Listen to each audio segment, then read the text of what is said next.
Watching a film with friends, missing VHS videotape repeating.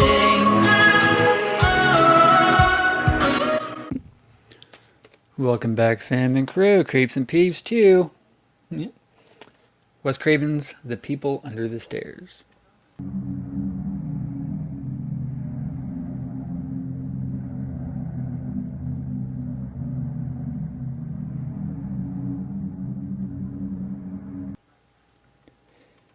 This is the Universal Collector's Choice Edition VHS. In every neighborhood, there is one house that adults whisper about and children cross the street to avoid. So this is a 1999 VHS release. Obviously, it was released in the early 90s, right after it came out. But again, this is the Universal Collector's Choice. It was a reissue. I do believe I might have the original one somewhere in the archive. The People Under the Stairs. Wes Craven, the director of A Nightmare on Elm Street and Shocker, locks you inside the most terrifying house on the street in the fast-paced horror thriller.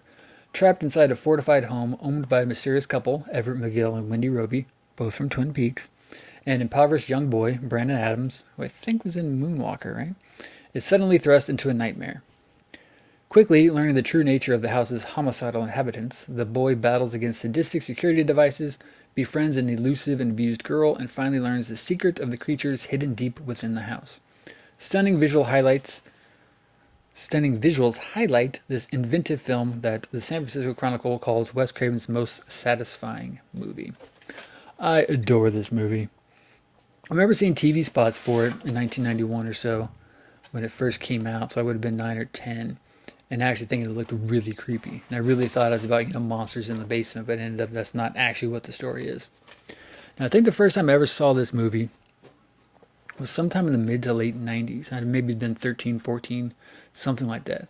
It was on, I want to say it might have been even on, was it TNT, TBS, TNT with Joe Bob Briggs? I think it might have been an episode of Joe Bob Briggs watching this movie. And I remember watching, Joe Bob Briggs' whatever that show was called. I can't think of it. But there's two things I remember. Right around this weird time, it's so uncharacteristic of me. I remember drinking, first I remember eating a big piece of chocolate cake because it was right around my birthday. And then I remember drinking a big, huge, movie theater size, plastic collector's cup of orange juice that had Jack Daniels in it. Because that used to be the drink my dad would drink. He'd always have a thing of Jack Daniels in the house, and he'd always put it in orange juice and drink it that way. So for some weird reason, when I was 13, 14, 15, however old I was, I just thought, hey, let's have a big piece of chocolate cake and have some orange juice and put some Jack Daniels in it. I don't know. Drinking at a young age was never my thing. I didn't even really start to drink as an adult until I was probably 19, 20, 21. And then at this point here in 2025, I haven't drank since 2010. Nevertheless, so weird and uncharacteristic of me even at that time. But that's just one thing I remember. Now, of course, this also has Ving Rhames in it. That's him right there. And then, what's her name? AJ Langer. AJ Langer, I remember from My So-Called Life with Claire Danes and Jared Leto. She's really fantastic on that show. And she was also in 5-6 years after this. She played the president's daughter in Escape from L.A. Talented actress. It seems like she kind of just disappeared, though. I don't really know what ever happened to her. She's in a lot of weird movies in the early 90s. And she's on the TV show playing a pretty crazy character. And then, of course, she had this and a couple other hits here and there. I just didn't, I don't know, it'd be interesting to see what she's up to now. But it's interesting, like I said, I just love this movie. Just the concept of it is interesting. The look of it's great. Wes Craven's writing is pretty solid in it.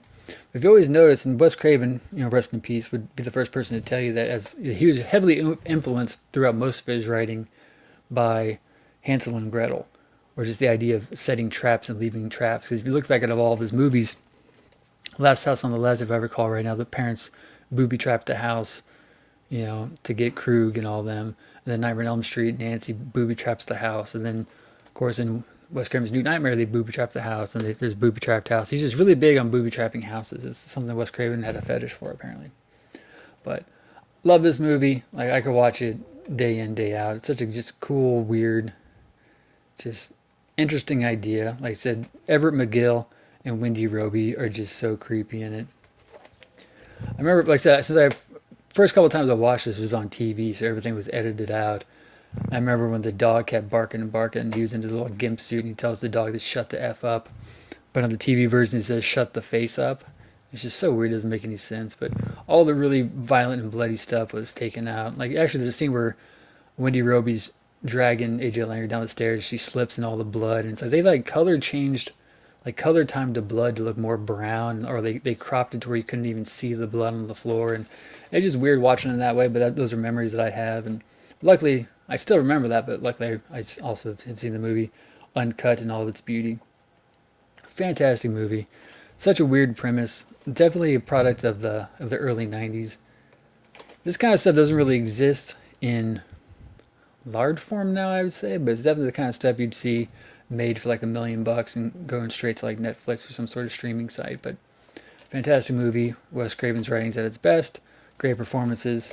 It's just so funny too because Everett McGill is so creepy in this movie, which is, you know, a complete 180 from him on Twin Peaks. Wendy Roby is kind of crazy on Twin Peaks, but not homicidal crazy.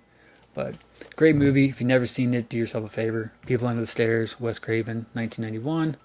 As always, let me know your thoughts. Like, comment, share, and subscribe.